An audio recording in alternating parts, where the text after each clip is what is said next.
نعبد ونصلي على رسوله الكريم أما بعد فأعوذ بالله من الشيطان الرجيم بسم الله الرحمن الرحيم السلام علیکم ورحمۃ اللہ وبرکاتہ.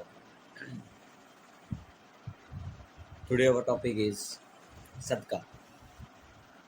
نبی اکرم صلی اللہ علیہ وآلہ وسلم نے فرمایا کہ ہر مسلمان کے لیے ضروری ہے کہ وہ صدقہ دے. ہر مسلمان کے لیے ضروری ہے کہ وہ روزانہ صدقہ دے. تو صحابہ کرام نے پوچھا کہ اللہ کے رسول صلی اللہ علیہ وآلہ وسلم اگر کسی انسان کے پاس پیسے نہ تو پھر وہ کیا کرے؟ تو صلی اللہ علیہ وسلم نے فرمایا کہ وہ بازار میں جائے اور مزدوری کرے اور پھر صدقہ ادا کرے. آپ یہ بھی کہہ سکتے تھے چلے کوئی نہیں وہ نہ دے، لیکن آپ نے کہا کہ صدقہ دے، کیونکہ وجہ کیا ہے کہ صدقہ بلاؤ کو ٹال دیتا ہے، پریشانیوں کو ختم کر دیتا ہے، مصیبتوں کو ٹال دیتا ہے. صدقے سے جو مصیبتیں وہ ٹل جاتی ہیں.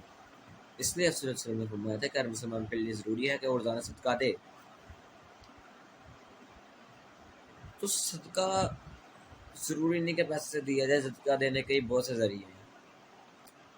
اگر راستے میں کوئی ایسی چیز پڑی ہے جس سے آپ کو پتہ چل رہا ہے کہ وہ ایکسیڈنٹ کا باعث بن سکتی ہے یا اس سے لوگ جو ہے کچھ لوگ پریشانی اٹھانی پڑے گی، جیسے پتھر وغیرہ یا بنانا کا چھلکا وغیرہ، تو آپ اس کو اٹھا کے سائڈ پہ کر دیتے، یہ بھی صدقہ ہے. اگر آپ کے پاس پیسے نہیں ہیں تو اپنے نوکروں کو، ملازمین کو میٹھے بول سے بلانا، مسکرا کر بلانا، یہ بھی صدقہ ہے. اچھے رویے سے پیش آنا، یہ بھی صدقہ ہے. لیکن حقیقتاً صدقہ کیا ہے کہ ایک انسان آپ کو پتہ چل رہا ہے کہ اس کو اس چیز کی ضرورت ہے، اشد ضرورت ہو، تو آپ اس کی ضرورت کو پورا کر دیں، یہ سب سے بہترین صدقہ ہے. جو اس کی ضرورت، جینوین ضرورت ہے، جس کو آپ کو پتہ چل رہا ہے کہ یہ اس کو اس ٹائم اس چیز کی بہت زیادہ ضرورت ہے، اب اس کی اس ضرورت کو پورا کر دے تو یہ سب سے بہترین صدقہ ہے. نبی اکرم صلی اللہ علیہ وآلہ وسلم نے فرمایا اسلام کو دو چیزیں خوبصورت بناتی ہیں. اسلام کا میک اپ دو چیزیں ہیں، پہلا صدقہ، دوسرا حیا. اگر ہمارے اندر حیا ہوگی تو ہمارا معاشرہ تبدیل ہو جائے گا. یہ جو ملک پاکستان کس بیس پر بنا تھا؟ اسلام کا بیس پر بنا تھا. اس کا مطلب کیا ہے؟ لا الہ الا اللہ. اس سے مقصد کیا تھا؟ مسلمان اسلامی قوانین کے مطابق اپنی زندگی بسر کر سکے، قرآن و سنت کے مطابق. لیکن اسی ملک پاکستان کی یونیورسٹی میں 5,500 عورتیں کی عزت استاد لوٹ گئے. استاد بھول چکے ہیں کہ ہم استاد ہیں، ہم نے ان کو سکھانا. وہ 5,500 عورتوں کی عزت لوٹ رہے ہیں، اور یہ ملک ابھی اسلامی نظریہ پاکستان پر بنا تھا، لا الہ الا اللہ محمد رسول اللہ کی بنیاد پر بنا تھا. ہماری ہوس اتنی زیادہ بڑھ چکی. ہم نے یہ ہندوؤں سے علیحدہ اس لیے لیا تھا کہ ان کی روایات، ان کے رسم و رواج پاکستان سے ملتے جلتے نہیں تھے، ان کے طور طریقے نہیں تھے مسلمانوں سے ملنے والے. وہ مسلمان کے ساتھ رہ نہیں سکتے تھے کیونکہ مسلمان اسلام پر جو ہے ان کا مذہب اسلام تھا. لیکن اگر ہم پاکستان کو دائیں تو پاکستان سے شاید بہتر جو آج پاکستان میں اور امریکہ میں بھی نہ ہوتا ہو، یورپ میں بھی نہ ہوتا ہو، انڈیا میں بھی نہ ہوتا ہو، جو پاکستان میں ہو. نبی اکرم صلی اللہ علیہ وآلہ وسلم نے فرمایا کہ اسلام کے جو خوبصورت نہ تو وہ دو چیزیں جس میں حیا اور صدقہ آ جاتا ہے. اور معاشرے میں حیا کتنے ہی ہم سب جانتے ہیں.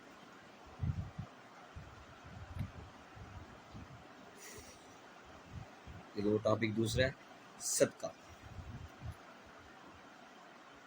نبی اکرم صلی اللہ علیہ وآلہ وسلم نے فرمایا ہے کہ صدقہ ادا کرو، صدقہ ادا کرو. 1 روپیہ بھی صدقہ ہے، اپنی بیوی پہ خرچ کرنا بھی صدقہ ہے، لوگوں کی جائز ضروریات کو پورا کرنا بھی صدقہ ہے، لوگوں اپنے ملازمین کے ساتھ، نوکروں کے ساتھ اچھے رویے سے، اچھے طریقے سے، خوش مزاجی سے، اچھے بول سے بات کرنا بھی صدقہ ہے.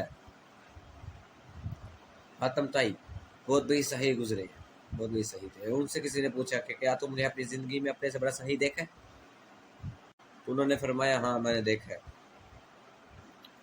تو انہوں نے کہا کہو؟ کہا ایک دفعہ میں سفر پر تھا، واپسی میں کسی کے گھر مہمان ٹھہرا، میرے ساتھ اور بھی کافی زیادہ لوگ تھے، تو اس مہمان نے ہمیں جو ہے مغز کھلایا، تو ہمارے منہ سے نکل گیا کیا مزیدار مغز بنا ہوا ہے۔